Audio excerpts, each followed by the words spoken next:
One of the most important thinkers, clergy, and an example in his life, in his talks, in his thinking, and of course, in his stand in life. A person who never compromised. Karbala, for me, is a battle and a symbol of the collide between Yazid, whose ambition, political ambition, blinded him and did not see the importance and the role of Imam Hussain. So when he fought in Karbala against Imam Hussain and his family and friends, and was ready even to go to the extent of killing them, he gave the ugliest face of the merge between religion and politics. Imam Hussain faced with courage and with enormous faith the corruption of religion. And I do believe that the corruption of the best is the worst, and the corruption of religion can be demonic. And Yazid gave the example of the ultimate corruption of religion, where Imam Hussain gave an ultimate example of the purity of faith. As much as I do believe that the message of Jesus Christ is not limited to a nation or a race or a color or a whatever.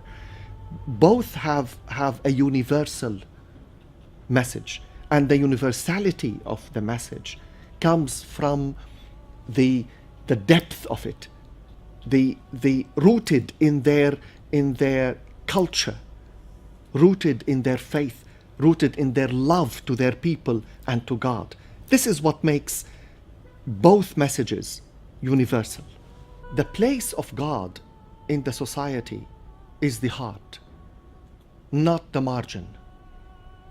And therefore, all of us, as Imam Hussain brought God to the heart of the faith and refused to give in to the political ambition and to the political competition.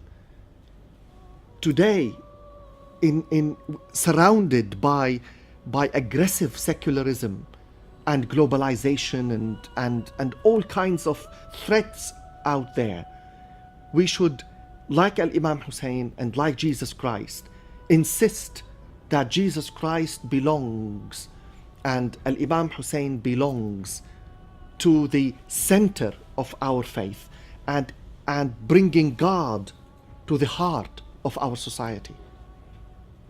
Faith is not about condemnation.